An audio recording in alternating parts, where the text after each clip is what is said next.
that take.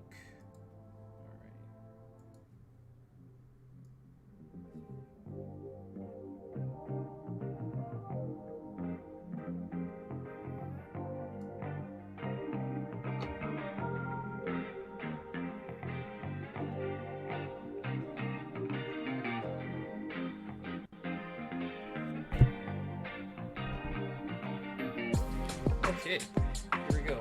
All right. The Monday Night Podcast, ladies and gentlemen, we will be coming to you live in about 5, 4, 3, 2, 1. Yo, it's Monday night. This is the, of course, Panoramic Podcast. As always, it's in today's host, introducing the show, Signic. Hey everyone, this is your co-host Signic here. Happy Martin Luther King Day. Hope you guys had a wonderful third day weekend along with an honorary holiday. So yeah, let's get the ball rolling. Whoa. I just want to ask, is everyone okay as far as last night goes? I'm fine. Yeah, I'm fine. Why? What's up? No, because I thought I don't know, because I could after the long sesh, like I couldn't, like part of me couldn't sleep. Oh, I had a little bit of a difficult time sleeping, but I managed to sleep somehow. yeah, I slept fine. What? You good? For whatever magical reason, somehow, like I don't know if it was just me, headache or just dizzy for. Sorry. Anyway, yeah, I don't know. I feel a bit like kind of, I don't know if it's like dizzy or lightheaded, but just after the stream, like part of me couldn't sleep it off for whatever. Yeah, It might be a schedule problem for you. yeah, either that, like I that or like I've been so it's been such. Yeah, I guess you'd say it's a schedule issue, right? Where you're just so used to sleeping at a certain time on come the beginning of the week ish. Yeah, it kind of messed with your circadian clock. Because I believe that was the latest we've ever played a game. I think so. Not in a while. I remember back in the PUBG days, we would just stay up late, but it's been a while. Speaking of PUBG, I've been improving quite a bit lately on Team Deathmatch. Oh shit. Oh, nice. Yup. Still got it. Best performance I've had thus far. This is just on Team Deathmatch now. Thus far is 14-8, a win, I should say. Wow, that's actually really good. Damn. Well, okay. First of all, I was not playing Battle Royale, so this is in the context of Team Deathmatch. So looking at my KD ratio, I managed to garner. Let me see my best two performances. So one was 14 kills and 8 deaths, top 2 in the team, I should add, and this other one, more recent, is 13 kills and 8 deaths in top 4. Both wins, by the way. Wow, you actually record your things in your phone. Interesting. Well, I only snapshotted my best games thus far. I remember those days. We used to screenshot our best performances and just, dick measure ourselves on here. Yeah, I mean, that's kind of what I'm doing now. I know, I'm late to the party. Years late. It's all good. It was fun. I'm just actually, well, it's still fun. I don't know if amaze is the word. Amaze would be the definition of being like, wow, that's actually really good. That you actually take note, or you actually take it, not to say serious, but you actually put it to thought. Record it. Yeah, you record these things. or Well, Bookkeeping. yeah. Well, there's two reasons why I managed to improve. One is the like if you have the red dot sight and you can zoom in pressing the shift button, Mm-hmm. that helped me with my aim a lot. On top of that, I managed to learn how to control the recoil a bit more. Because what I noticed is most guns have like a vertical recoil on automatic, and the best way to control that is as the gun is firing, you literally pull down the mouse in a slowed manner just to keep yourself on target. And that actually Oh, helped me quite a bit in garnering a few kills to my name, to say the least. Nice. nice. Yeah. Should do a tutorial on it. Well, That would be a nice segment on your show. Well, Wacky Jackie probably is probably like my sensei in that regard. Right, but who's this Wacky Jackie? Sorry. it's all. It's a PUBG Uh, guy, right? PUBG YouTuber. He's a tutorial guy, all around, good player kind of dude. Yeah. Yeah, every performance is relative to the person that's doing it. So you should do your own sick nick highlights or tutorials. I suppose. Or do like I'm just. or clips maybe? No. You know, like, oh, this is how I control my recoil, so you guys can do it too, kind of thing. I mean, Or that's just an example. I'm pretty sure there's no shortage on tutorials nowadays for PUBG. I know, but what I'm saying is you're doing your own thing. Like you're sick nick. No one else is sick nick. You know what I mean? I guess. I'm just throwing out some extra segments out there because I feel like this YouTube channel needs some more content. That's all I'm saying. Just to get Yeah, ourselves out there, you know, I can agree with that. I'm just not instead sure of about doing the same old shit. Okay, I mean, it looks like you're having pretty good success in it. Why not show off, what you know and what you learn? I might consider doing a stream this week for PUBG. Who knows? By the way, Phil, Yes. you're not showing the cameras on our podcast. Oopsie. Hang on. Give me a sec here. But Yeah. if anything, considering I haven't been playing Call of Duty as much lately, PUBG is kind of slowly replacing that for me. And considering how competitive PUBG is as a game, I'm kind of getting more into the jig with it. Although I'm not actively getting into the battle royale scene, so to speak. But yeah, no. But speaking of which, I'm gonna point out tech segment here. Yeah, that's a nice mini mic you got there. That's pretty cool. Little. Guess the brand. HyperX. You can kind of see it actually. I knew it. The mini quadcast. Yep, I was thinking of getting the RGB one, but I don't know if it's worth the 180 or whatever the retail was.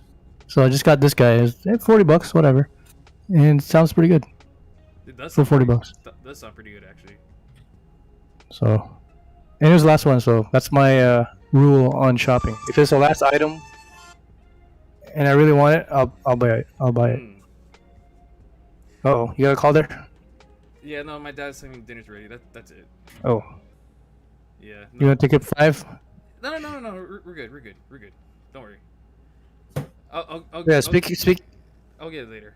Yeah. Speaking of the new mic, I also got some new accessories. I got the I don't know if you can. Oh, there it is. Yep. Okay, I gotta compare Wrist that to rest. I gotta compare it to this thing then. The Rocat. Oh, you got. Oh, nice. You got that one too. No, Oh, that's for your yeah. your mouse though. Yeah, no, dude, you were with me when I bought it. Oh, was it? Well, this is for the left hand as well. Oh, for When you're typing. Yeah. Yeah, when you're typing, because I know that gets tiresome. Typing, especially playing like CFD for like 4 hours. You know, clickety clackety. You need some something soft for your wrist to rest on. So I got this guy.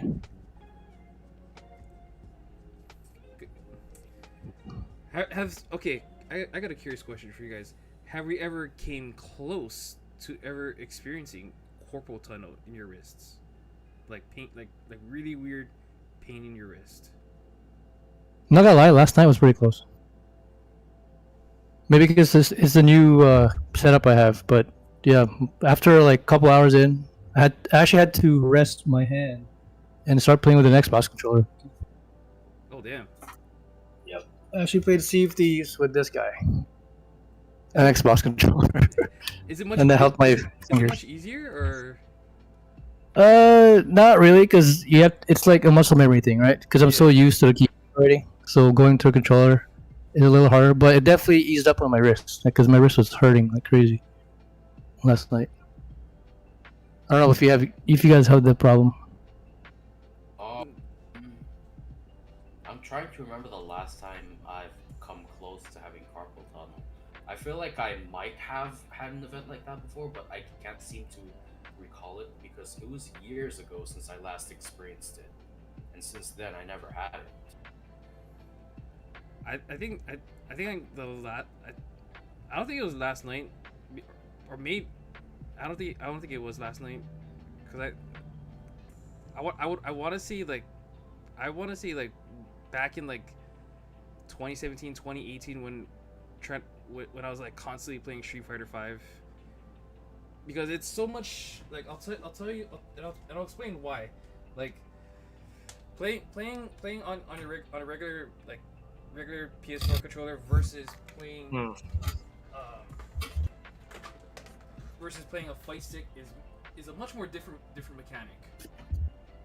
How so? Because if you think, well, if you think about it, like the amount of movements that I have to do with a joy or with a fight stick, and doing like different fight inputs can get really tiring on your wrist. Like if you're like constantly playing, and constantly training for like hours on Right. it, where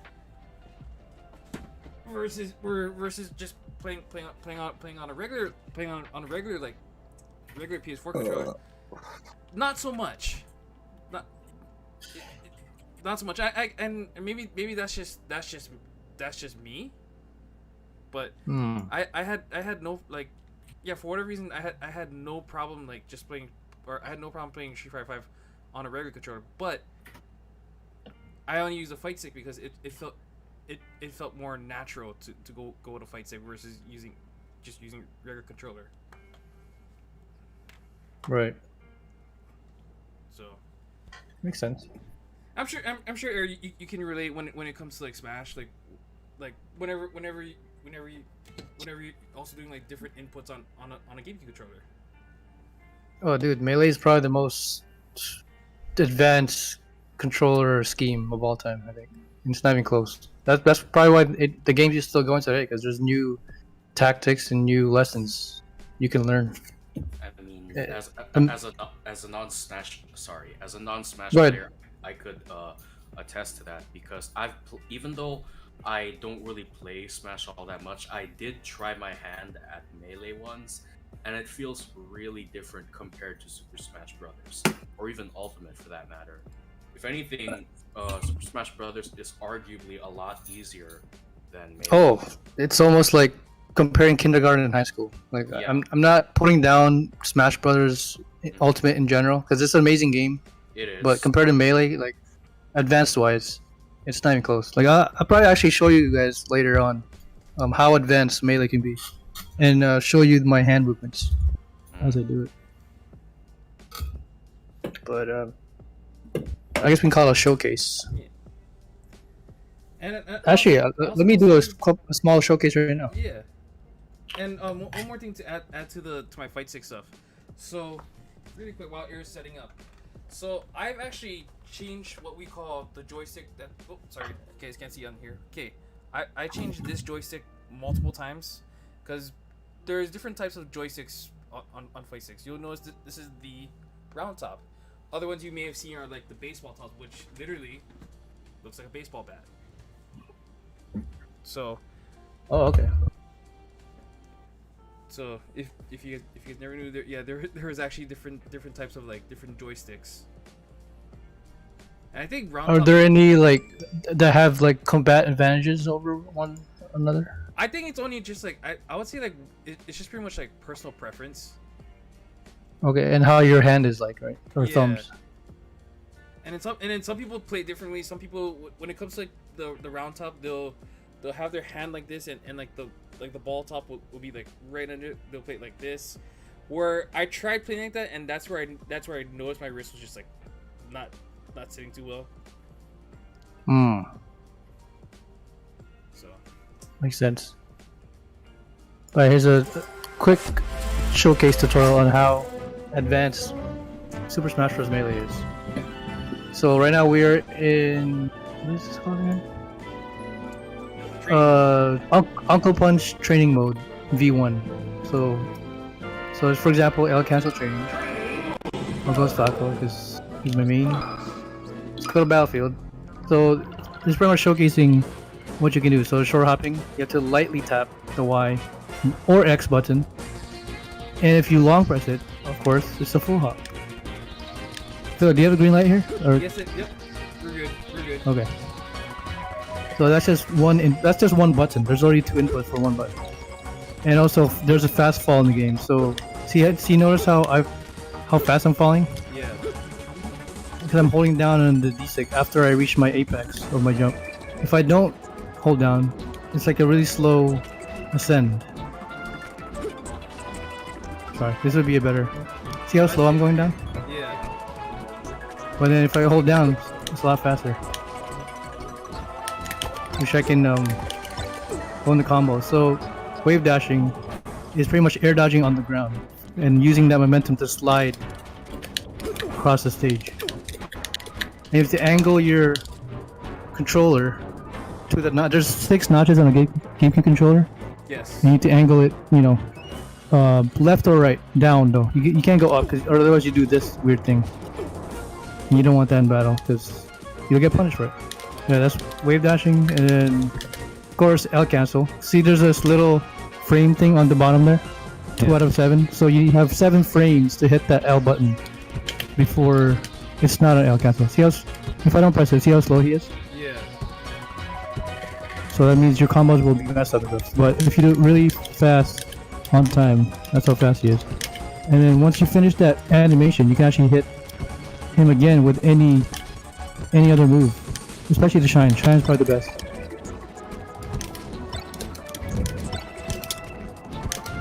A little rusty, but yeah.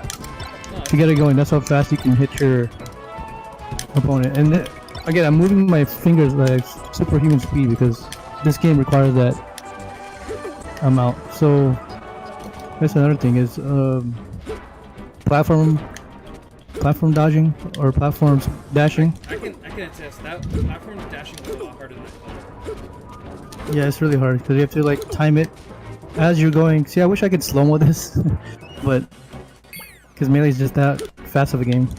It's literally 60 frames a second. What I find easier is when you dash on a platform like that, it's easier to shine before. See how fast I'm? Yeah. See how easy I'm doing it now? As you shine? It's like music. Like it's like playing an instrument. You have musical cues, sound cues, and to me, the shine sound makes my timing go a lot better. Yeah, it's like a instrument. So let's go into see reversal. So reversal, he's gonna hit me, and then I'm gonna reverse it with any move I can. So I'm gonna shield it, wave dash. Okay, I messed it up. Okay, wave dash out of shield to shine. Okay, I'm not hitting as fast as I usually do. Oh, there it is. Oh, I see it.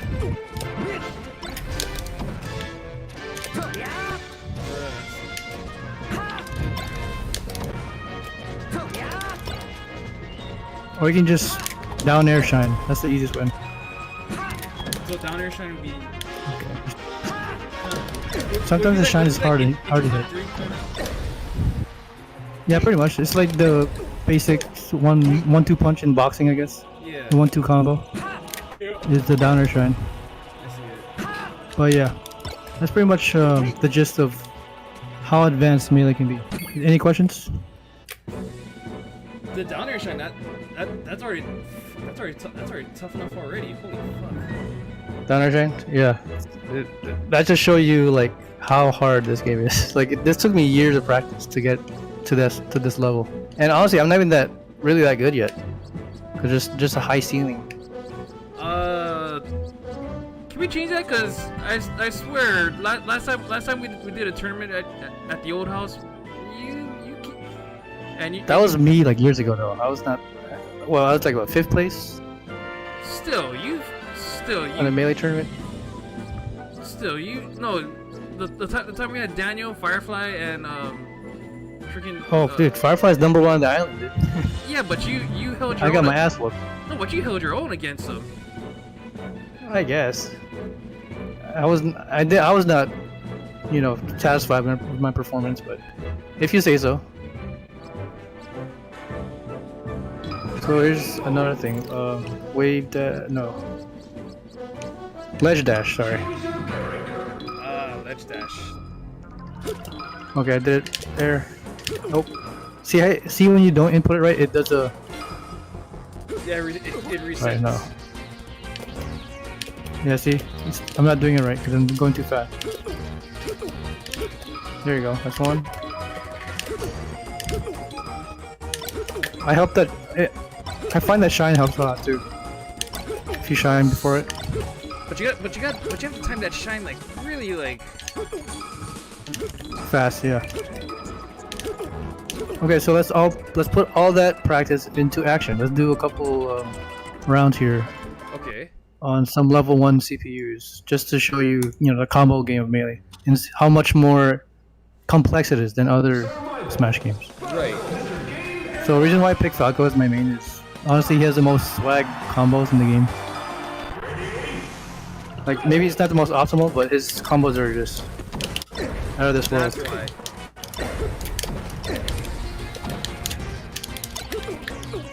And I think Jerry will pick Falco as his main too.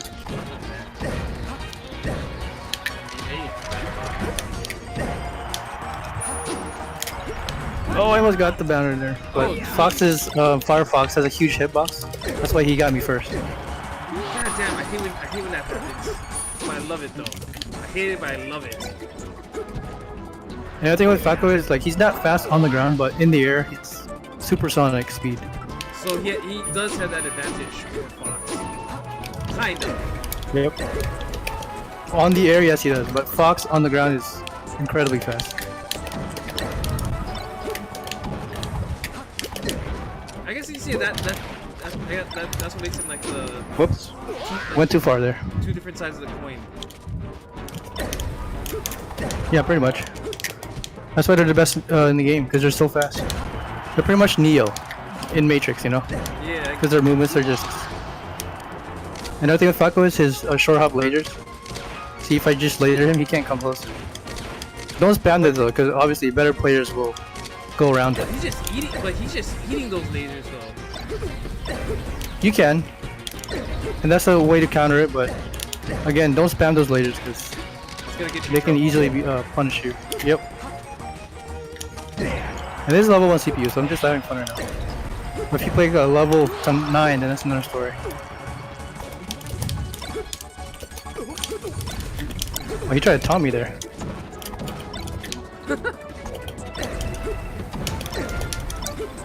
See how much fast Falco is in the air? It's like hard to detect them. Okay, so let's see Fox's combo here. Oh, I can see. Now I see why Fox is Oh, jeez. So here's Fox compared to Falco. He's very much faster on the ground, where he's kind of a little slow in the air. Fox Doodles, I like it. I'm trying to get the. There we go. Up smash, cancel. It's a lot harder on the CPU while I'm streaming this, because I'm using extra resources. Ah, I see.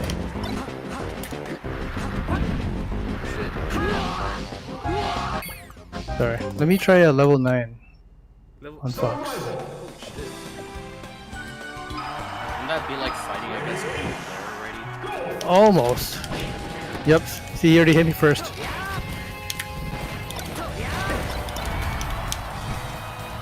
And he perfect shielded me there, so I couldn't get a grab. Okay. Whoops. SD there. That's okay.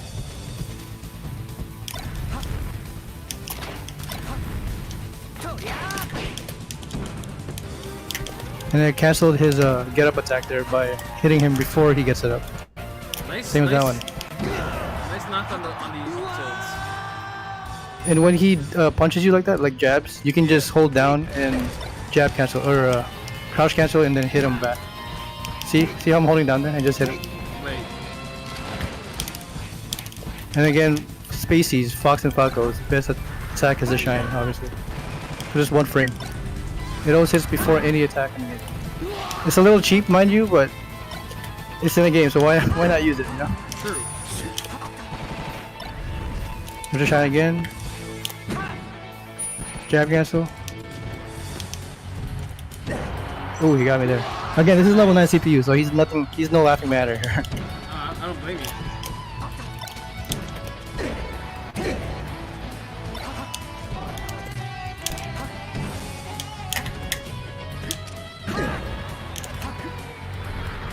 But I knew he was gonna roll, so I just charged my down smash. Nice, like patient waiting on the ledge there. Like, He's jabbing me again. Okay, angle it. Oh, that was close. Fox can do those weird angles. Okay, so it's the last stock. Meeting is pretty close right now. Again, this guy, level 9 CPUs are pretty much robots because they can adapt to your plays. If you're playing slow or fast, it depends. You can actually adapt to it. That's how good they are. It's like playing against like Taskmaster. A little bit, yeah. He almost got me there with the jab. Oh, another SD. Okay, that was unfortunate, but again, level 9s are nothing to scoff at. And let's try Falco, my actual name, on a level 9 Fox. So the reason why I picked Fox as the opponent is Fox is easily the best character in the game, in my opinion. Oh yeah. Falco maybe close second, maybe Marth, but usually it's these two guys are here. I mean, they've always been like really like key characters when it comes to like the big house. Oh yeah, Mango, Armada, Leffen, all those big names. All prefer Falco and Fox, and for good reason. The hardest to master, but once you do, man, you be cooking. Almost got a decent combo there. Trying to get him the downer, but he's DIing too low, so I can't get him. Again, CPUs adapt to your play, so they're really good challenges if you want to challenge yourself. Okay, finally got him with downer.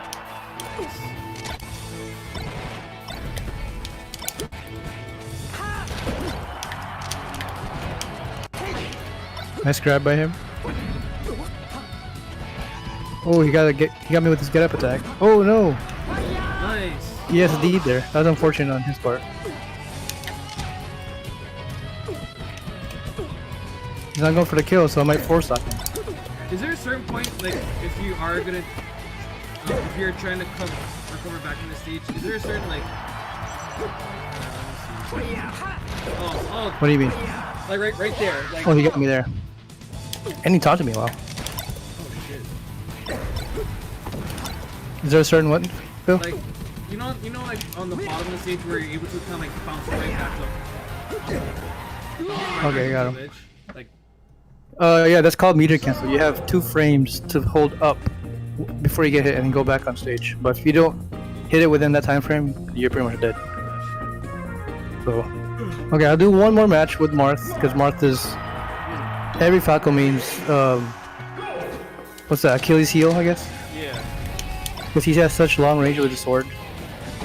See how far he can hit me with the sword? It's ridiculous. And his grab is pretty good too. It's no wonder. What's his name? Zane. Zane is such a fucking Oh, he's number 1 in the world for a reason.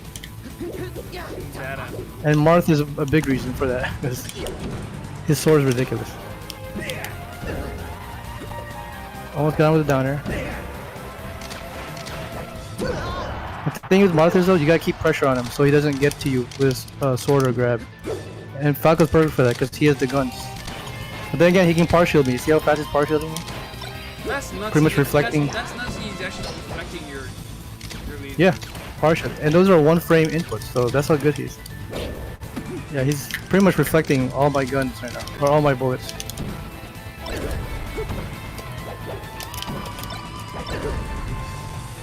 Again, Shine is your best friend because it's 1 frame, and you can crouch cancel it. But that sword is my worst enemy right now. Well, cause look how hard that strike is. Oh, there it is. There's that meter cancel you're talking about, though. Yeah. See how I spiked him, but he got up right away? Yeah. Yeah, that's the meter cancel. Yep, that sword is just cheap. Look at that. I can't even get up on the stage.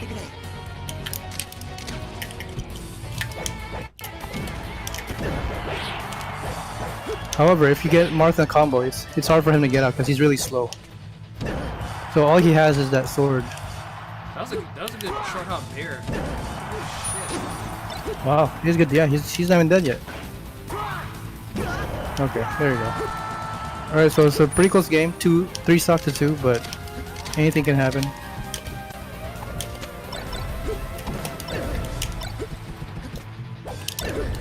Falco's combos game is ramping up.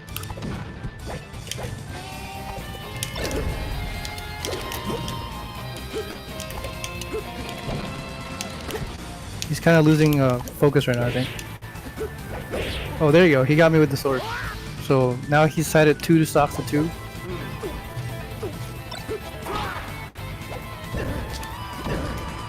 Can't get out of that? Yep. So it's 1 stock left for Mark. I got 2 left. So, as you can see, Melee is a super fast game, and no other Smash game is this fast. I'll tell you that right now. At this pace, yeah. Oh. All right, and that's the game. I had to spike him. Sorry for the BM, but that was smart. there we go. That was smart. Quick showcase. That was. I had to swag at the end because Falco style.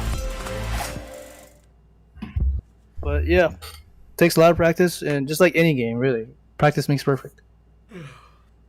True that. Wow. I guess that's gonna. Hey chat, would you guys like to see showcase this as a new segment? Ooh, that'd be cool. New showcase of the week. Is that I'd like to see Nick's recoil tactics. That's what I want to see. Is that good, with different guns. Is that a good title? Showcase or good title for a We'll work on the title, but that's good for now. Showcase this. Phil, what could you showcase? What could you bring to the table? I can showcase you guys. Number one, my fighting game streams. Ergo, if you guys have caught well, I won't say a snippet, but if you may have caught some sort of snippet of Tekken 7 gameplay, which happened on Friday, because I want to test out this lens that you're seeing, because yes, I want to point out I finally hooked up one of my cameras as an actual webcam. Your face no longer looks red or blue. Yes. Sometimes. If no one has noticed, I'm actually a normal human. I'm no longer a pink ranger or Smurf. A pink lantern. Okay. Is that a thing? A pink lantern? Yeah, do they exist? I thought it was on green, white, and red. Oh no, they're real. Oh really? Oh. No, the different lanterns. No, they're real. Okay. I thought it was just red, green, white, and black. Well, yeah. I know they had pink. Yeah, no, the pink. So pink lanterns are actually the lantern of love, I think. Yes. Oh, okay. Lantern of love. I know blue is hope, green is will, yellow is fear, Oh yeah, blue. red is anger, rage. Yeah, rage. Orange is greed, and Hmm. white is life. Dark. The black lanterns are death. Yeah. So about. Oh wait, I forgot. Indigo lantern. I forgot that one. I forgot what that one was about. Is that the gay ones? I think so. I think that's the. Indigo. I think that's the Sergas lanterns. That's a pretty gay color. Anyway, Anyways. yeah, nice new camera, dude. So Looks a lot better. yeah. So it looks way better. Way better now. But I want to know. But yeah. So no more seeing pink. But speaking of things that are white, the next MCU TV series show trailer has just dropped in the form of Moon Knight. I have And not you picked the right guy. I have not seen this trailer. So, chat, React time. we're gonna react to the new Moon Knight trailer that just dropped literally about an hour ago.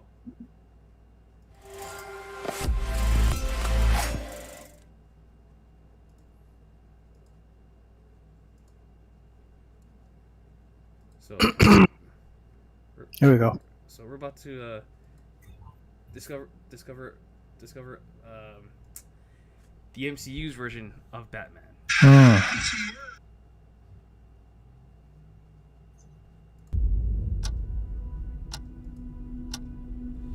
Hello, and welcome to Staying Awake. I have a sleeping disorder. I can't tell the difference between my waking life and dreams. Hello, and welcome to Staying Awake. I forgot he's British. You may recommend Paul Dameron from Star Wars. Yeah, I forgot he was British because he had a perfect American accent. I'm losing Oh it. yeah. Real catch you are. That's what the You're bloody Kid Cudi, useless. music. Stevie. Stephen, Okay, Cody. I can't tell the difference between life and dreams. Thank you. Lost the contact lens. Hope you find it. Thanks.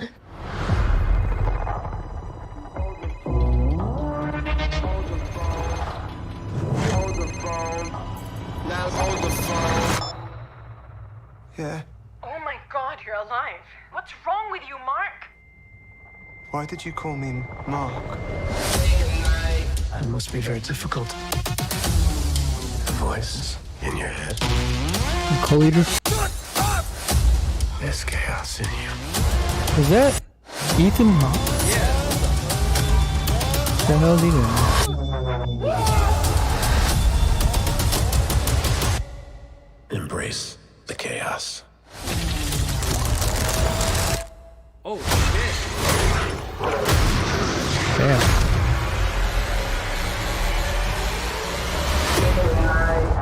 Woo! Okay. You got your wish, Phil. Oh snap! We're getting Moon You've Knight. you've always wanted him. We're gonna get Moon Knight in this bitch. Finally. Okay. We're gonna get Moon Knight. Hell yeah. Okay, so obviously you're the Marvel guy here. I have to ask, why does he have two names? So, Mark Spector, for those who don't know, and yes, Mark Spector was mentioned previously in other MCU movies. He was the Cairo news reporter or journalist. If you're wondering about the guy that was mentioned in Captain America: Winter Soldier, when they're on the when Rogers was interrogating that one of the Hydra agents. But anyways, yes. So Mark Spector is this guy actually goes through multiple personality disorder, which is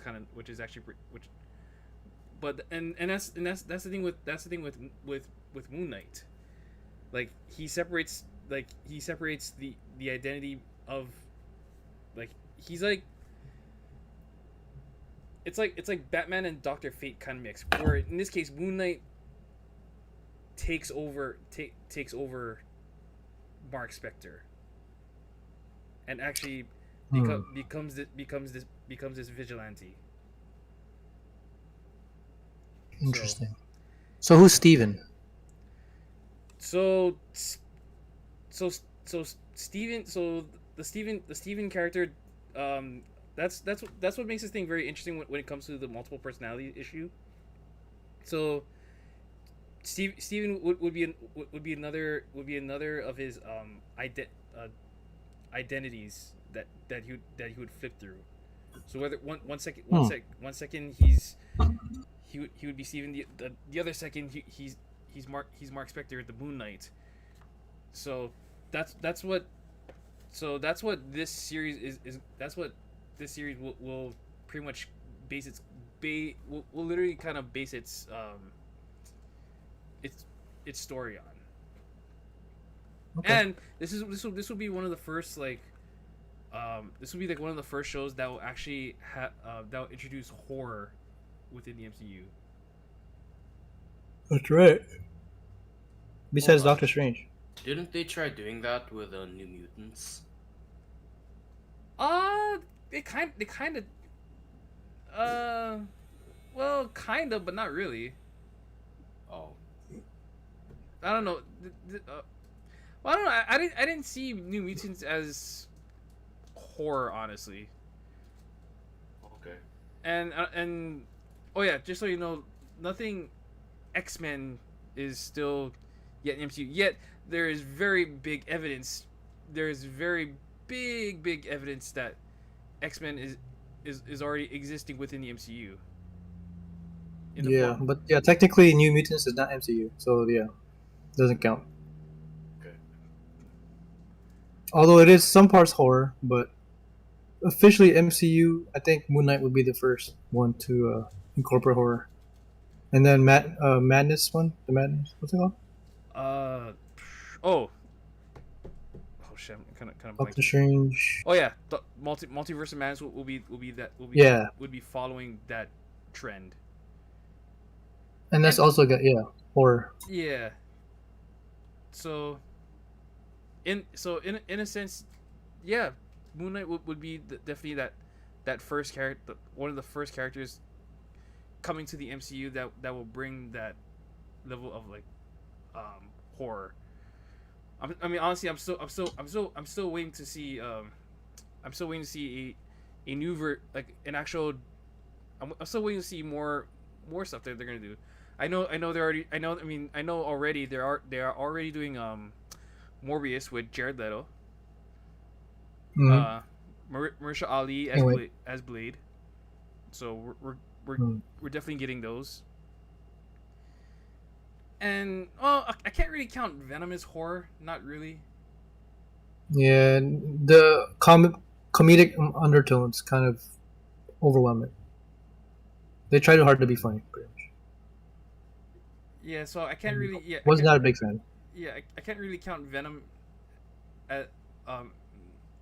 as horror yet. So it's gonna be real. It's gonna be honestly, it's gonna be a hard sell if we ever get to if we ever get to a much more sadistic version of Venom. I mean, we kind of got a taste of it in Venom: Let There Be Carnage, kind of, but not really.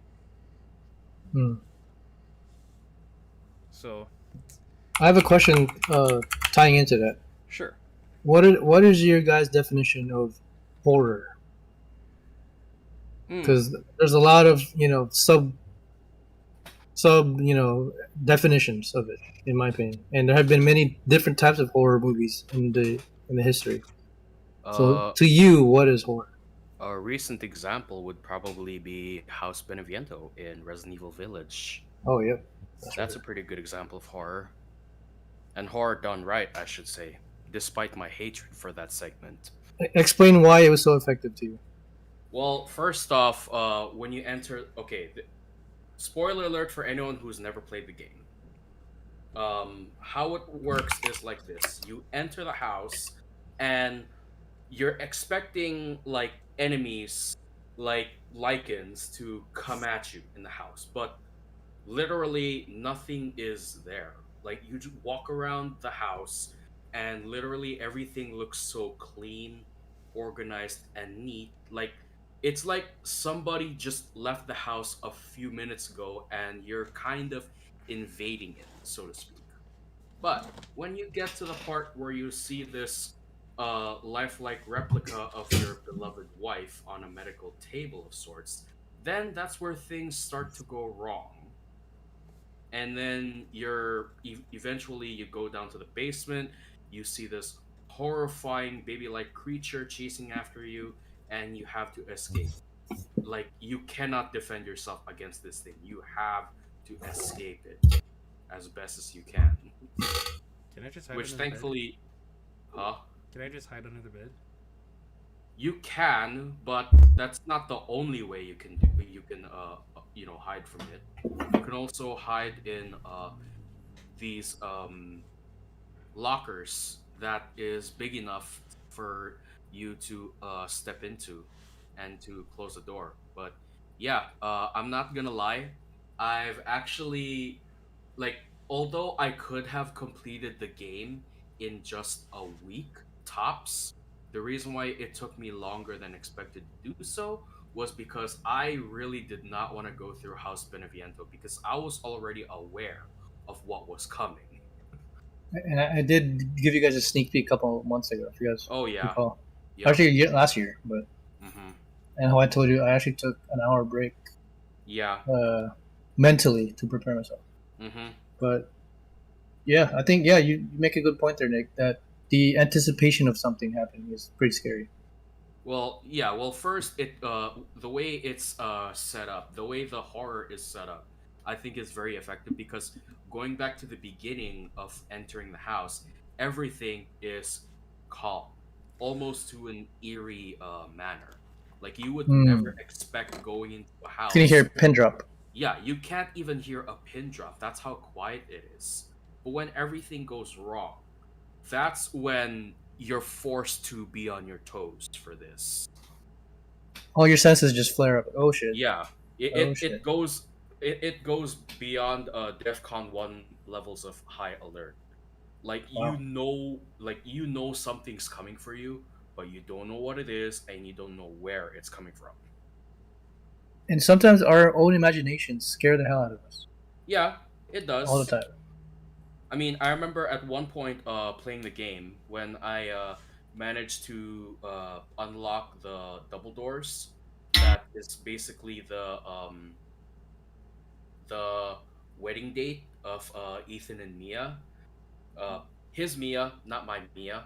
Mm. Um, well, so I went to this music. I went to find this uh music box, which Oh, I had to fix and stuff. And when I had to go back to the medical room, all of a sudden I saw Mia walking down the hallway to where I was gonna go. I was like, whoa, whoa, whoa, whoa, whoa, what the hell is this? So I went to run just to see where the hell she went, and all of a sudden she disappeared, and I'm like, oh shit, I've seen this before. that's the Well, classic Exorcist 3 movie trick right there. yeah, You think something's there? Nope. yeah. Imagination. Well, I'm not gonna lie. Because of this horrifying segment of a gameplay that I've experienced, I've actually decided to do this. So, I went back into writing, you know, a storybook. The main story is complete, but because I feel so inspired and out of dread to, because of uh, House Beneviento's lasting effect on me as a gamer, I decided, you know what? I think I'm gonna write a short story that's very similar to this, but Wow. it's gonna feature uh, a different main character instead of the one that I personally, cater to the most. Interesting. So yeah, so basically to put it simply, the main story consists primarily of Matt Santos, the Punisher like post-apocalyptic guy. Like you'll see him kick ass in the main story, I mean, Maria, his partner Maria, will also have her moments to kick ass, but in Mm. this short story, where she's at center stage of the entire short story, she's going to experience a horror that's very similar to what Ethan Winters went through, just to Mm. get that second flask. Looking forward to that. Yeah. But yeah, Phil, what is your definition of horror? I And give us some feel examples. I feel like the horror that I grew up with, and sadly it was mostly like slasher horror. When I think about it, like I think of horror where at a lot of points, number one, a lot of death, a lot of blood, a lot of killing, but with either with a reason or with no reason at all, just to fuck with people. So, for examples, like when I was a kid, and I got introduced to the original Nightmare on Elm Street, which by the way to this day still the original one will always scare the bejesus out of me, because I can never unhear the tone of 1, 2, Freddy's coming for you. You get the point. Anytime I would legit hear that tone or hear that melody, like I would make sure I lock my door at night. Wow. And I think fucked with me. yeah, that shit. If I thought today's horror, like watching like A24 films, horror scared the shit out of me, or maybe watching like Crypt TV horror scared much more shit out of me. It could never compare to what I was introduced first in the beginning. Because I would not be scared. I would be like very like worried at night. And the worst part is Justin would fuck with me just to scare me, so took advantage of that, so of course you would. So Damn. What are some examples Justin did to prank? so one time we used to have like you know that keyboard in your garage. We used to have a keyboard just like that a long time ago. And mind you, Justin actually did keyboard lessons when he was younger too. And Nice. the second I heard that 1, 2, but in that melody, and like I legit ran upstairs and locked my door. He whispered it or something, or he sang it. He sang it, and he even played. He just all he had to do was just play that note. I'm like, nope. I'm going upstairs. Hell no. And there will be nights where I could not legit sleep. I would actually have my eyes wide open, because the one of probably, if not one of the best like Freddy Krueger kill scenes is, and this is where young Johnny Depp was actually was in this movie, where he was just chilling on his bed. He has his TV, and actually I should just pull up the scene. Holy shit! Am I gonna get busted? Oh for it? shit! Should I pull up without getting busted? Probably not, but Or reaction time. or reaction. But to literally describe the scene, the second that Johnny Depp's character gets sucked into the bed, and then blood starts like gushing all over the room and shit, like a fountain, like shit like that scares me, because like that kind of shit scared me. Like, oh fuck, like I like. So you're more of the jump scare kind of guy. Yeah. Okay. Whereas me and Nick are more like, slow build up. Yeah, slow burn, Intensity. psychological horror. Yeah, that fucked with me. So yeah, I gotta see now I gotta find a scene so I can make sense.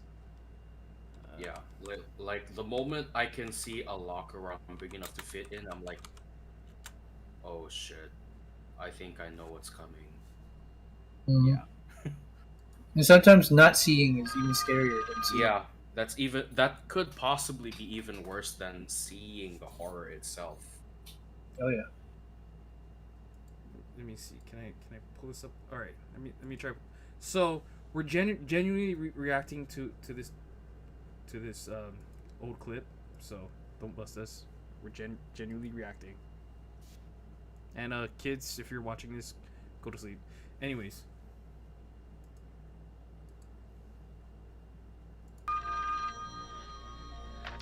Glenn?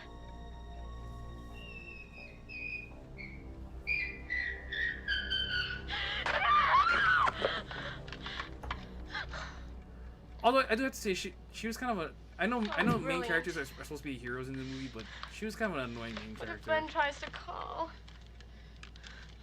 Yeah, everybody in horror movies have 0 IQ, so nothing Yeah. to scoff at. But I didn't know back then when I was a kid. True. Okay, that's impossible. She literally ripped it out of the wall. That's a classic Yeah. trick Uh-huh. or horror, quip. Like messing with sound like that, like it like now like it's like when you look into secrets, it's like you know that someone is just editing audio into it, which is brilliant, really brilliant.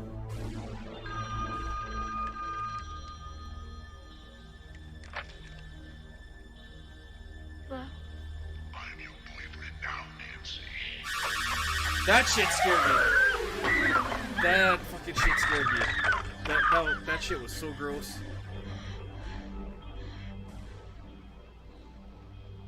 my boyfriend.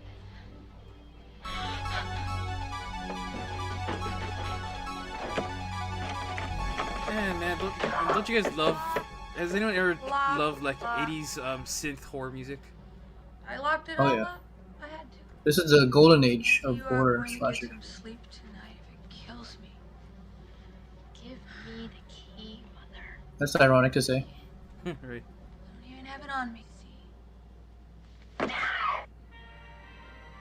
Here it is.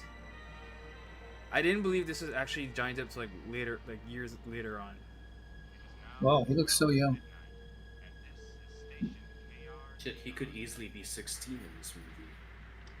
Probably was. That scared the shit out of me. Oh, Jesus.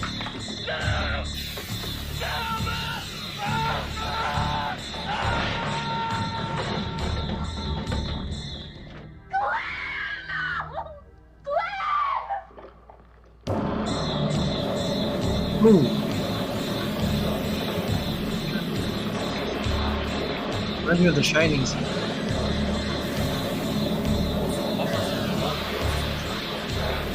Can't be that much.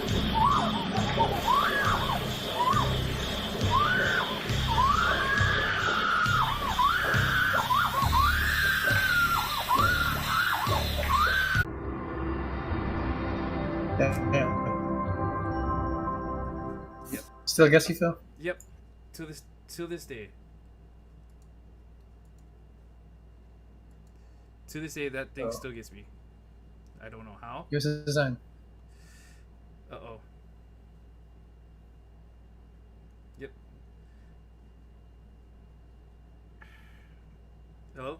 Oh yeah. See? Shit like that still gets. Yep. See? Shit like that like that still gets me. And you know what? And I know later on I was when I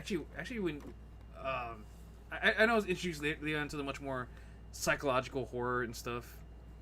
Whenever it came to like A24 films or fucking like not Exorcist, whatchamacallit, Hereditary, Midsommar. Midsommar. Conjuring shit. They changed the horror game. Yeah. Yeah. Also, The Witch changed everything in horror. I watched that twice. That's how good that movie was. Actually, It scared me, but it made me want to keep watching. Actually, to be honest, I actually never watched The Witch, so. Dude, watch it. If you like A24 horror films, you're missing out. Shit. Okay. If anything, it might be the game changer to horror forever. You might want to watch it with your lights on. Yeah. With the lights on. Okay. Should I have load up on a CBD before I do so? If you want. It might make it worse, but Okay, cool. because you might start seeing shit. Oh, But anyway, shit. Nick, going back to your question of the Benevento house. Besides that, what are some other scariest moments you've had in video games? Well, I'm not gonna say PT because it's kind of the same thing as House Beneviento. Another horror I've experienced in video games is probably this one is a while back, but who remembers playing Resident Evil Outbreak? Yeah, Actually, it's Vaguely. it's basically a spin-off to the older Resident Evil games. You know, generally the same gameplay mechanics and all. But what terrified me was this leech monster humanoid thingy that kept on stalking you and would not die, no matter how many shots you filled right into it.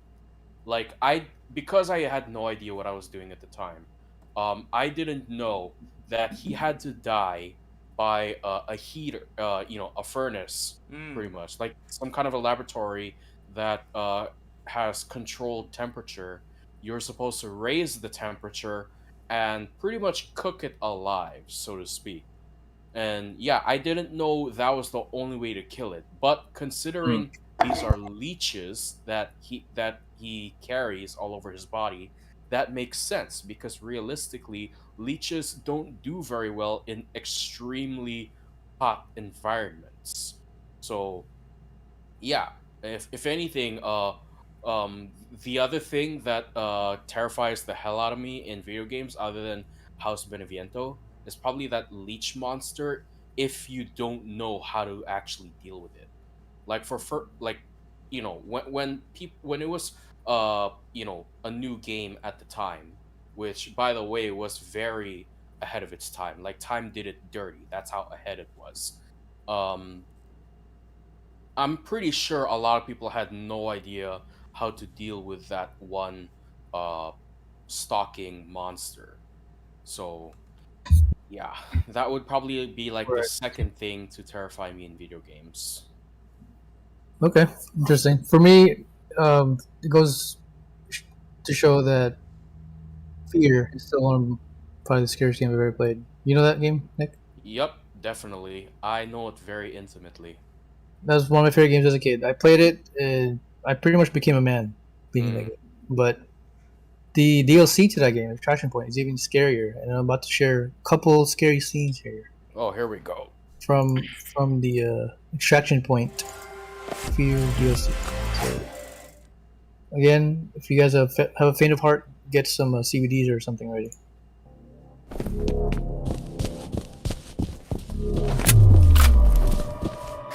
Hurry! Yep, little girls, still scary to this day. Mm-hmm. That still scares. Especially these like dream-like moments. Soon you will have a choice to make. You are near the time when you will have to stop running. Oh boy, I need that. Paxton Fettel. Yep.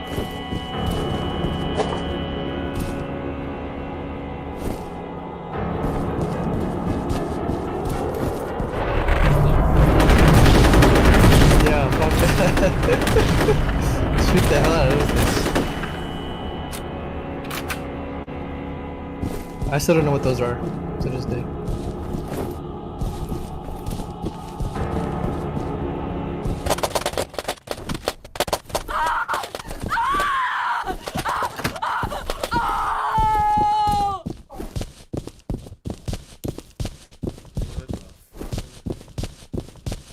Now watching this is scary. Imagine playing it.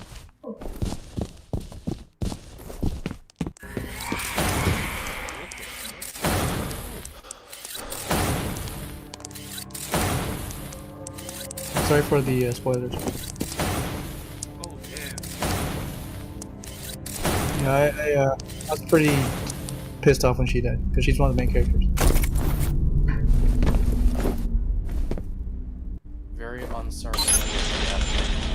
Very. The classic, you know, girl goes into room, nothing to be found.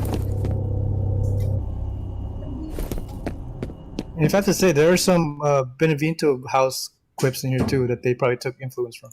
I think so, yeah.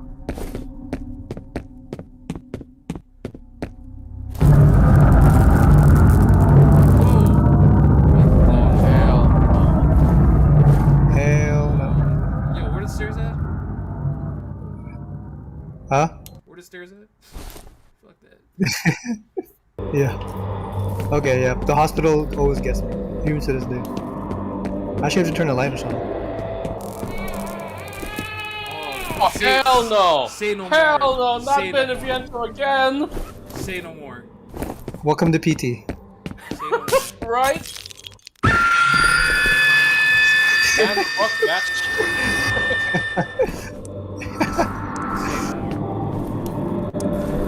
Oh no, it gets worse.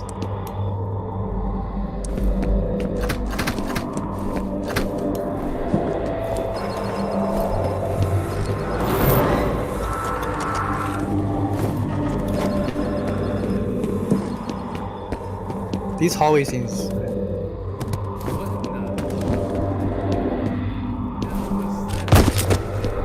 Smack them for good measure.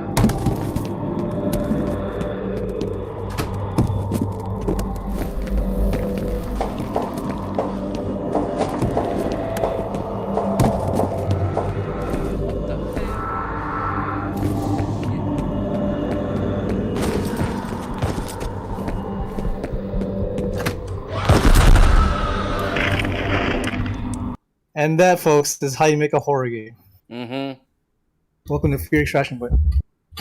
One of my favorite games ever, but man, it scares the shit out of me every time. Mm-hmm. Remember, Nick, a couple years ago when I was streaming that game, I actually had Yep. to ask you to get on the chat because I was like creeped Yeah. out. Yep. I Get someone remember to talk that day. I was like, wait, why is he asking me to get on the chat? What's up? Something wrong? Oh yeah, this game was all kinds of wrong. I On mean, the right kind of way. Yeah, they didn't make an HD remake, did they? No. I hope they will. They definitely will. They should. Okay, yeah. But as far as like released ones go, they haven't done any yet. Yep. Fear 2 and 3 were meh, but the first one, classic, all-time classic. Yeah. And whoever made this game, is it Monolith or whoever? I think it's Monolith, yeah. Yeah, it's time to make a remake, guys. Come on, it's been 17 years. Mm-hmm. We've been waiting. Yep. They made a Dead Space remake, so let's go. Right? Is there a way to reach them via Twitter or any social media? Oh shit, I don't know if they're Hopefully. still in business, but Yeah. who's ever down to make a Fear remake? Man, you got some big money to make to be Mhm. made. Yep. Cause you can take my money. I'll buy it. Shit. So yeah. Anyway, Phil. Moving on. That was a. Sorry to scare you in your dream. Sorry to make your sleep schedule even harder now. Oh yeah, no, I'm definitely gonna sleep. Crying babies and Definitely gonna sleep perfect tonight, guys. I'm totally gonna sleep perfect. Yeah, that crying baby is House Benevento PTSD all over again. I was like, oh shit, here we go Yep. again. except the baby was catching you, Yeah. or trying to catch you. Yep, totally gonna sleep perfect tonight, guys. Totally. Phil, don't look behind you. Why? Just don't. Anyway, let's move on. No, seriously, why? What? It's better if you don't. Yeah, I'd rather not say. Yeah, let's move on. Show them what's Yeah. What? going on. Nah. I will send you to Jesus. Holy shit. You need some milk. I would try and give me some emotional damage already. Come on. Yep. I will send you to Jesus. Gotta start off the year with a bang. Okay. Well, speaking of which, so it's time I dig up an old classic. It's time to bring back Trail of Tears, and this. Oh, nice. So this particular tier is based on weapons in the zombie apocalypse. Is it? But the twist is this weapon useful, or is it garbage? Okay. So allow me to bring up said tier list. So it's a mixture of weapons. Yeah. After this, I will. Hmm? Okay. That's your bag, Goo. Let me. I took your 20 out of it, remember? Okay. Not too much. So. That one, I thought there was your wallet. So in we there. have definitely useful, which we're pretty sure we're definitely gonna use. We have somewhat somewhat useful. In a zombie apocalypse? Yes. Okay. We're right back, gonna take a piss. Okay. Yep.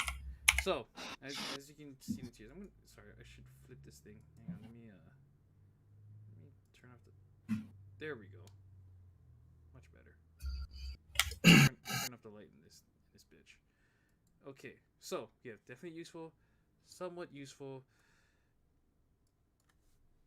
I'll just delete these other tiers. I don't know why this is even here. Let's delete that, and we'll delete that. Make it pretty simple, pretty basic to the point. Now, the point I'm trying to make with this tier list, be realistic with this list. Could every weapon that you see, whether it's bladed or a gun like, be realistic and ask yourself, do you think this weapon is actually useful in a zombie apocalypse? Okay, so are we basing this list off reality or video games? Reality. Okay, better. Because in video games we get it. It's useful, and it makes so much sense. In video games, yes, but in reality, since we're pretty much every day, we're literally one step closer to seeing the zombie apocalypse, which we'll probably live to see. Let's get realistic and see if any of these weapons would actually be useful. All right. So, kicking off this list, we have the infamous AK-47. Classic, but is it useful?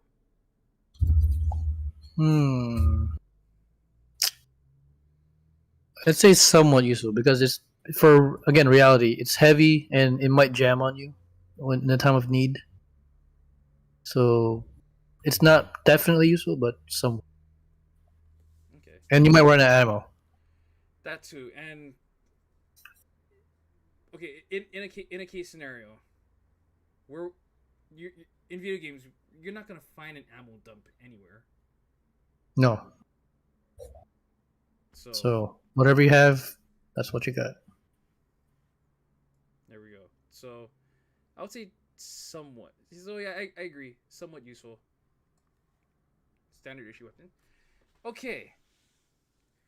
The barbed wire baseball bat. A classic. Oh, Yeah. super classic. I'm just getting Negan vibes now. But let's be real. Okay, granted, everyone at one point had watched season 7 of Walking Dead And hated it. and watched an eyeball flew out of a poor man's face. Rest in peace, Steven, Glenn, and Abraham. So, could you imagine the blunt force, you'd have to exuberate just to blow up, just to whack someone's head off, or let alone kill someone or kill a zombie in this case. Oh yeah. It's no laughing matter. I would say somewhat useful. Actually, you know what? Definitely useful. Because it's light and you can hit zombies in the head pretty easily. And since it's barbed wire, it does even more damage. And you don't have to worry about reloading. True. Just keep hitting. So I'd say definitely useful. And it's good. And I would say, okay, in a not literally, this is not a what if scenario, but in a scenario, let's say that you get surrounded by a horde. Like Phil, the stream is blank screen. Oh, hang on. There's nothing showing. Hang on a second, everybody. Let me turn this up real quick.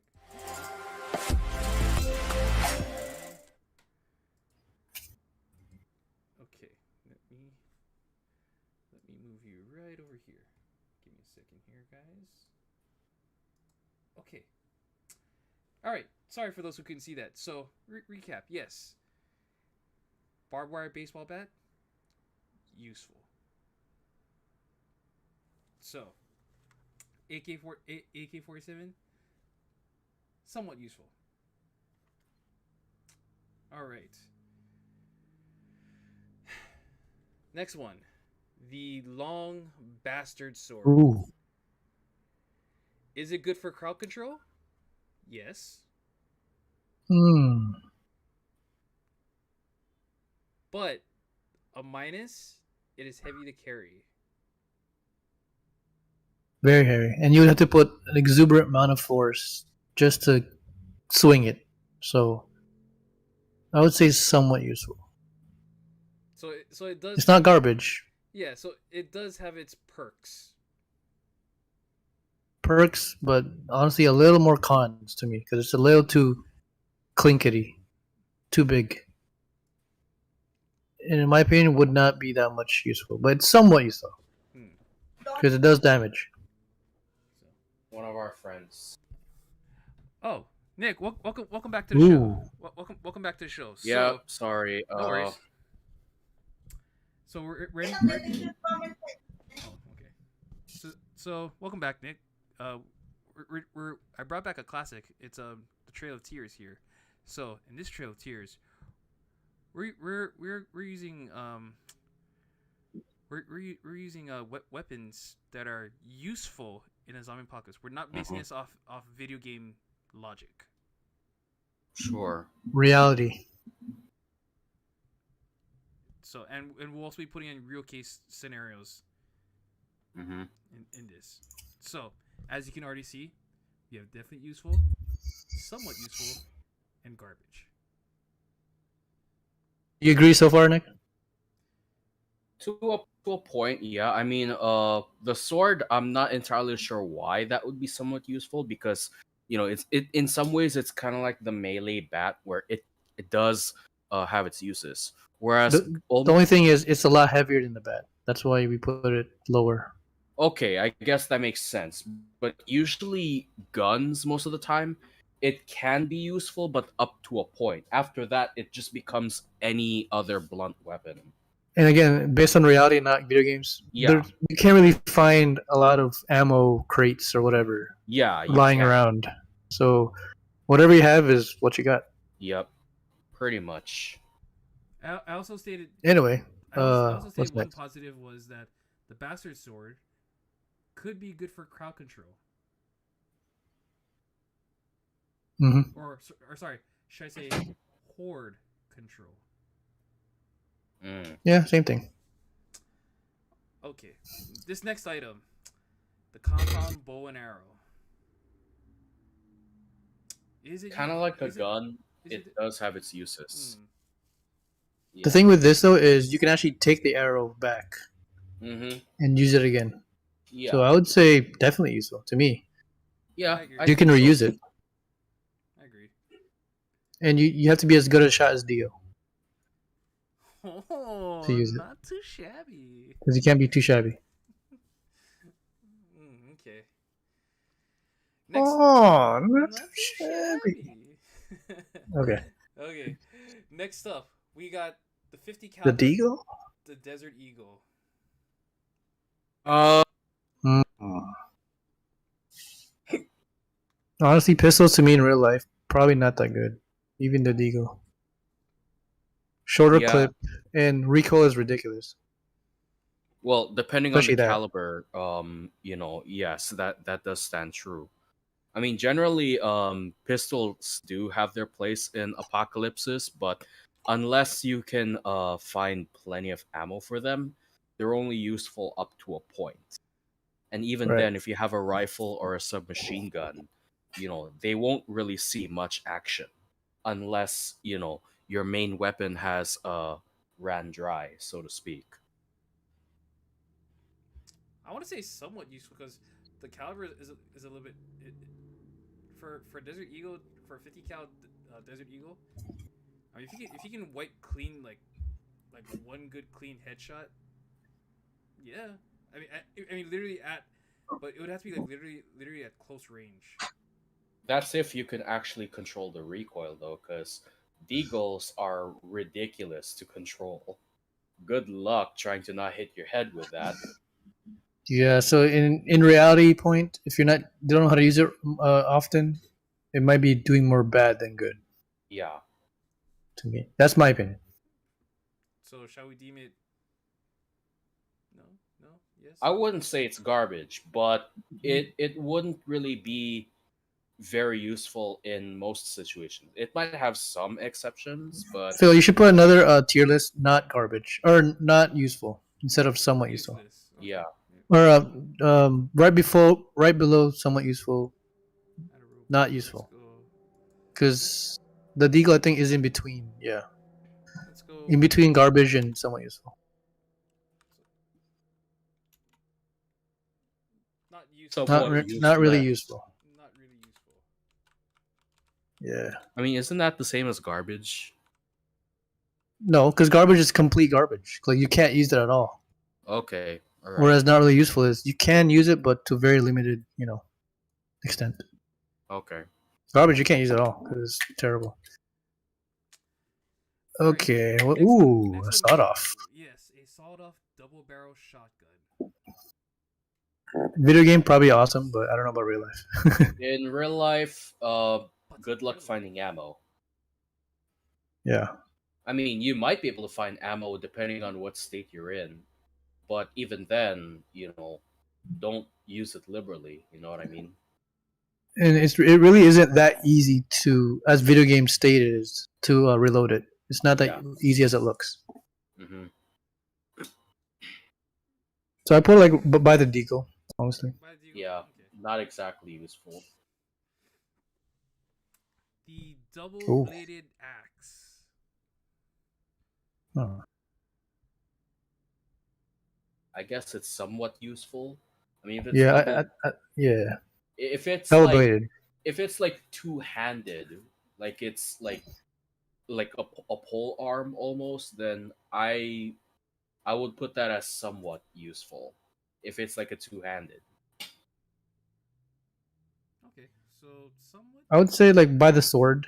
Yeah, the around there. Okay, an unethical one.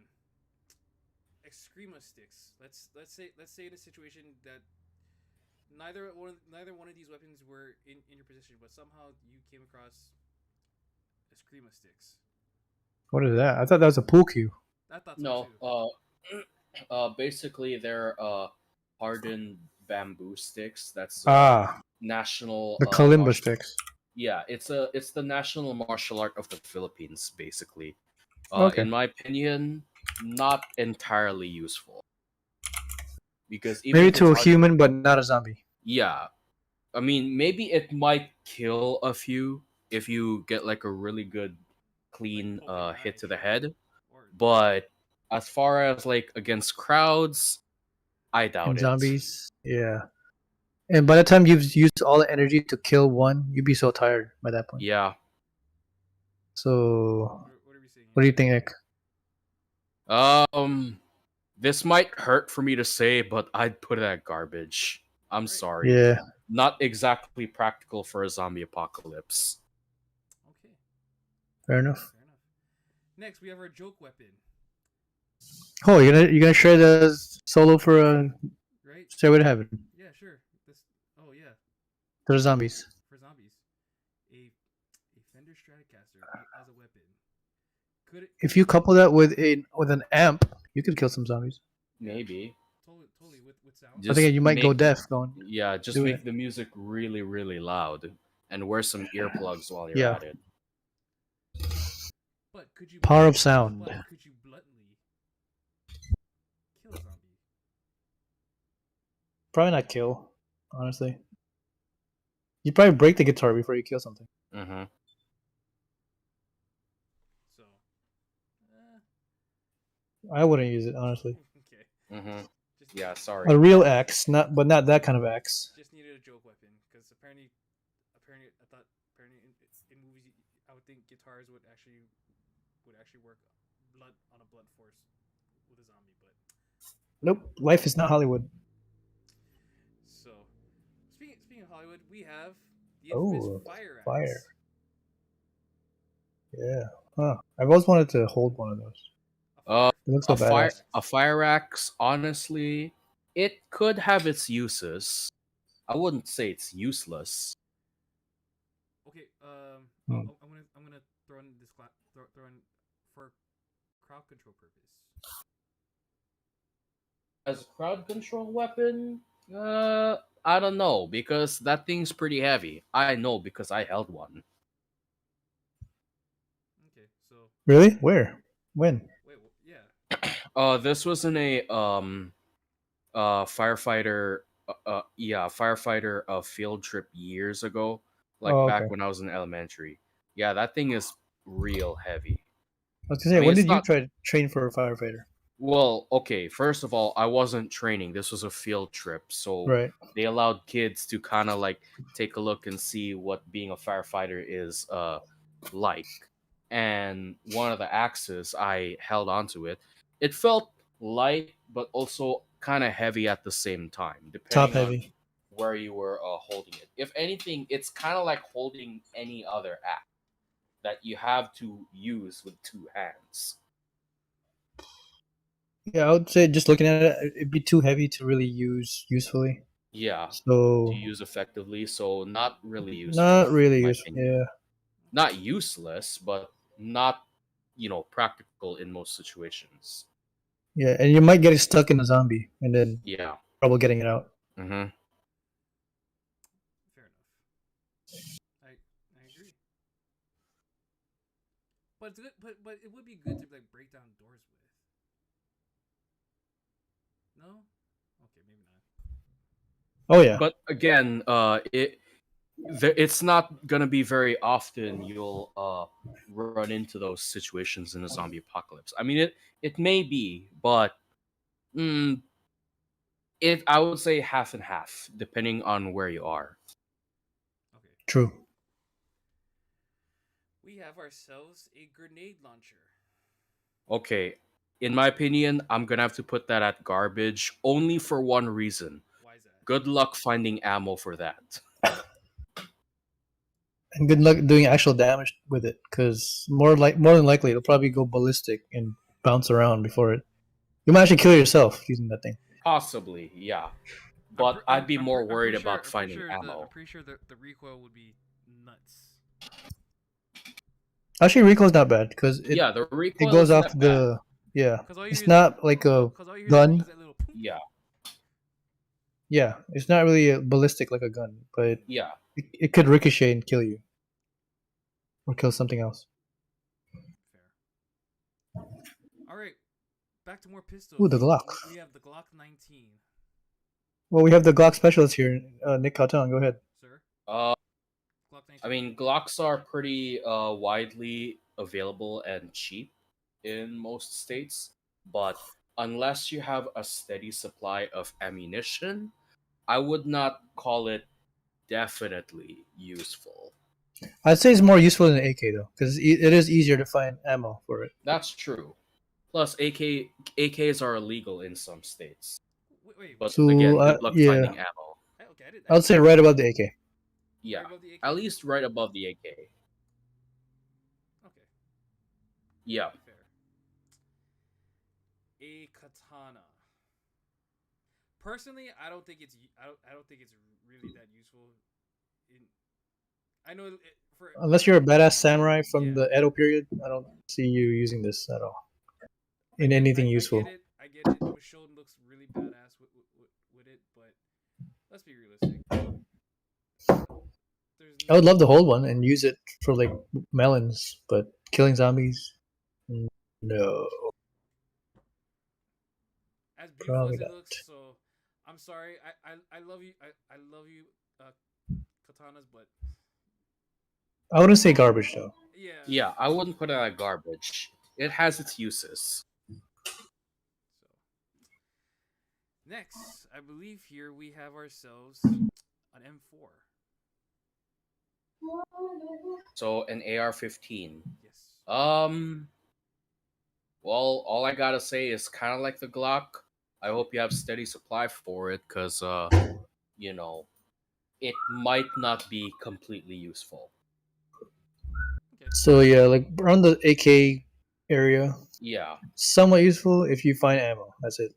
maybe like between the Glock and the AK, because ARs are available in most states, but depending on which state it's in, you might not be able to carry a high capacity. Yeah, so above the AK because they're more tactical. Yeah. They're lighter. You can add more attachments to them, Yeah, and honestly, they're more reliable than AKs. yeah, arguably more reliable. We have the machete. Wait, put the AR-15 above the AK. Oh, there we go. There we go. Yep. Next we got the machete. Pretty weighty for a one-handed weapon, but definitely not useless. So, yeah, I can agree. I can see why the machete would actually be somewhat useful. So, yes, granted, it's lighter. Granted, it's lighter, and yes, it's more one-handed than anything. I'd put it above the sword, the big sword, Yeah. because it is lighter. You can use it one-handed, and you could kill some zombies with that thing if you use it right. Yeah. Just hit them in the right area. I'll say you get some good like head chops with a machete. With a machete. Especially in the hands of a veteran Filipino. They know how to use those things, or Mexican. I need to call on our pistol expert Nick. What about this this revolver here? Okay, first off, I'm not an expert with guns. I'm just a bit enthusiastic with them, but You're an expert. revolvers, they could possibly be a hit or miss, but I would lean just slightly towards not really useful, because Magnum revolvers are kind of treated like trophies depending on what kind of gun owner you are. Like if you're a hunter, it has its uses, but if you're like a indoor outdoor range shooter kind of fellow, maybe not.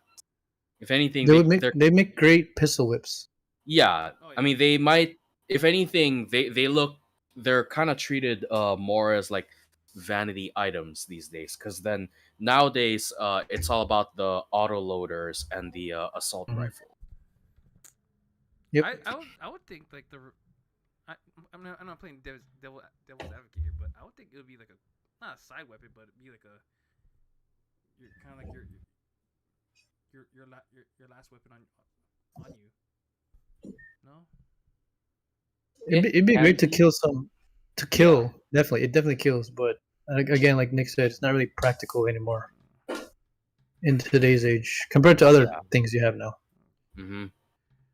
Well, it's like a dinosaur.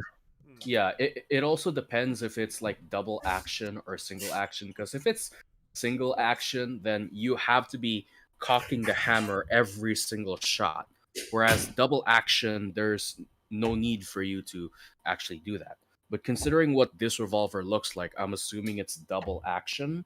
So I would not put it at garbage. No way.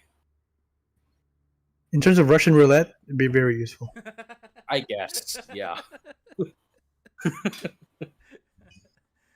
If you have to decide on who to eat next for your, to go cannibal Yeah. on your friends. Okay, who's gonna die? Here you go. Russian roulette. Okay. So running the M4. Now we got a much more legit AR-15. Wait. Is that the same thing, or Well, no, They kind it of just has a are. stock? Yeah, the stock is different. Yeah, Oh. Yeah, I'd say the stock is a bit different, but again, yeah, the stock is a bit different. Just a bit of difference. What does our gun enthusiast say? I mean, I guess it's somewhat useful. I mean, isn't AR-15 basically the same as an M4? That's what I They thought. kind of have the same platform, just different names and Yeah. different market. Like if it's an M4, that's automatically military grade. But if it's an AR-15, that's likely civilian civilian grade weapon. Okay. True. So right next to maybe. Pretty much the same gun, so yeah. Yeah, they're kind of I'll the say same there. gun, so Okay. I'm waiting for the chainsaw and flamethrower. That one we'll have to wait for volume 2. Oh, okay. I was gonna say you got the guitar in there. Where's the other joke weapons? No, we're gonna save that for volume 2. Okay. We're gonna get volume 2. I'm gonna put much more ridiculous. Fair enough. Ridiculous weapons in there. So trust me, if you think volume 1 was already ridiculous, wait till volume 2. All right. All right. The MP5. It kind of has a similar situation with the Glock and the AR-15, although mostly toward the Glock, because depending on which Glock you're using, which is probably going to be Glock 17, 18, or 19, it's likely going to be using 9mm rounds, which, if you ask me, using two guns that literally use the same type of ammunition, not exactly combat effective, in my opinion. I would still find definitely useful because one, I'll put this as an argument. I feel that the MP5 is number one lighter. Yeah. Mhm. Much Very compact. Yeah, very much more compact, very much more easier to use. Mm-hmm. And okay, and of course let's add in the realistic fact that okay, maybe ammo for an MP5 might be hard, but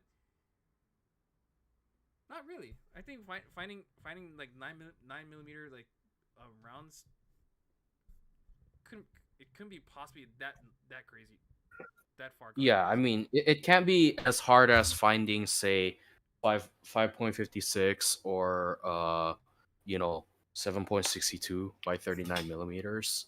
I mean, 9mm are relatively common in most places nowadays, most states. So, is it useful? I think somewhat it might be.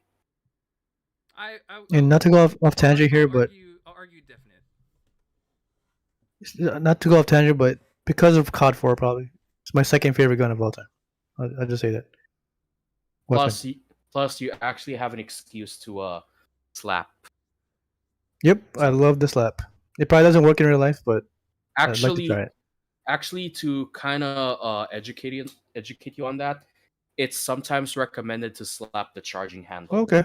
To close the bolt properly, because then Cool. the way the MP5 is reloaded, other than the slap, is sometimes they would kind of just pull the charging handle down, which it might not close the bolt properly. Which is why whenever somebody reloads an MP5, whether it's in movies and real life, when they slap it, it's actually forces the bolt to close, which, by the way, will not ruin your weapon at all. Which is why I said it's sometimes actually recommended to slap the charging bolt for the MP5. Also, another reason why it's my second favorite gun ever is Include Expendable, the second mission in God 4. It looks so badass with the Oh, hell flashlight, yeah. especially Yeah. when Price is holding it. Damn, Mhm. Yep. Okay. that's a And- sexy gun. I can't- And lastly, it's a gun for the good guys. okay. Mhm. I say definitely useful. Nick said somewhat useful. What is your breaking tie vote? Oof. You know what? I'm gonna put it definitely useful because it's very compact. Again, I might be a little biased because it is my second favorite gun, but I think it's up there. Okay. All right. Second to last joke weapon, the Ninja Star. Oh shit! Is this a suicide weapon, or you lost it? All right, guys, time to end things. Yes. Can a Ninja Star actually be useful in a zombie apocalypse? Since it's a joke weapon, it deserves to be in the joke category. Even the best probably shooting star, users in the world would probably not kill anything with that. Yeah. So, nah. Okay. It'd be fun to watch though. Seeing shooting stars on zombies' heads. Oh, jeez. Okay. The OG pump action shotgun. Ooh, the Remington. Mm. Classic. Uh, Is that the 870, Nick? it might be. I mean, it's a little hard to see in the screen, but I think that might be the Remington 870 with the Lockwood series. Yep. Looks like it. Stock and pump, pretty much. Mhm. That's As a far classic. as Every bar owner has those. Oh yeah, definitely. As far as usefulness goes, I would spread. put it to definitely, yeah, I would put it to definitely useful because in almost any given situation, considering zombies will be charging at you, you might want to have a shotgun in hand. And you always want to have shades on and do the Terminator. I'll be I back. always wondered if that's even possible in real life to do. Good question. Actually, that if you're talking about Terminator 2, that's a completely different shotgun altogether. Oh, okay, but you know what I mean with the. Oh yeah, definitely. reload. But that's actually a lever action shotgun. Okay, always wondered but if is that possible though? Yeah. To actually reload it like that in real life? Maybe. I mean, I wouldn't be the first to try. I guess if you're Arnold Schwarzenegger, anything's possible. Yeah, anything's possible if you're Arnold Schwarzenegger. Yeah, I think it's definitely useful. I'd love shotguns. Mhm. Okay, we got ourselves a rocket launcher. Good old fashioned Oh, jeez. military grade rocket launcher. If you're an ISIS, sure. I'm sorry, but I gotta put that garbage. Same reason for the grenade launcher. Good luck finding ammunition for that. It could be kind of useful because if you can shoot like something flammable, there goes 100 zombies. Yeah, that's true. But again, I imagine ammunition for those are extremely limited in the world. Okay, in very rare circumstances, it's actually useful. So, Yeah, not somewhat entirely useless, but yeah, not ideal. it's one of those like last resort things. Like, oh shit, we're out of ammo. Yeah, Get pretty the much. RPG out. Okay, we got Ooh. another one from the assault rifle line, the Scar. Another AR-15 or assault The rifle. Scar, completely different weapon. I'm not Lower sure. magazine. Yeah, I'm not entirely sure if this is the Scar L or the Scar H, but It's the L. if I Looks have like the to L. It's the L. if it's the L, then it's kind of in the same league as AR-15 and M4, considering they all use the same ammunition. And I believe they're better for semi-automatic also, so you can conserve ammo. Yeah, probably. For semi-auto, okay, I can see why that would make sense. I mean, you probably want to shoot semi-auto in real life anyway. I don't think Yeah. anyone shoots in auto Unless you're a professional badass, then unless it's a minigun. Well, full auto actually, wait till you see volume 2. That's what I'm waiting for. Well, full auto actually has its place in real life, and that's if you're like in close quarters. Like if True, you're in a tight true. hallway, then yes, full automatic is your best friend. But if preserving ammo is priority, do not use full auto. Yeah, don't use full auto if you're trying to preserve ammo. So especially in zombie apocalypse. So Yeah. I would put it somewhat useful. Probably more useful than the AK again, because it's a newer model. Yeah. So it likely won't jam as much. Is that a fucking shovel? No, it's actually a spear. Oh, okay. Spear. I thought it was a hoe. I thought so too, but no, it's actually it's a spear, like an actual like lancing spear. I'm not gonna. Interesting. Could a spear be very useful in a zombie apocalypse? I doubt it. I mean, you got Probably range, not. sure, You can but skewer some zombies, but then that's it. That's the only Yeah, use to get out of it. that's all you can. You can't use get it for, out. pretty much. Oh boy. Okay. All right. One more for the shotguns. Everyone's favorite tactical shotgun. Spas. This is spas. Oh boy, the spas. Ooh, Well, probably my favorite shotgun. yeah. To my knowledge, I don't think the spas is pump action, so maybe it might be just slightly more useful to the Remington 870. Just slightly. So yeah, definitely useful for me. It's a shotgun. But who has a better spread? Like the would you say this Remington, the double pump, or the tactical? Depends on the ammo. Yeah, it 'Cause depends on the. If you the spread or shell. buck, yeah. Yeah. Okay. And and now we're going into the classics here. We have the Uzi. Boy. To the Oh, man. Uzi. 90s, 20s gangster's favorite weapon. Actually, the Uzi didn't release until like 1940 something. Okay, 1940s gangster's favorite weapon. Yeah. I say it's definitely useful. Especially if you hold it to the side like a gangster. But Yeah. I wouldn't put it close to the MP5 though.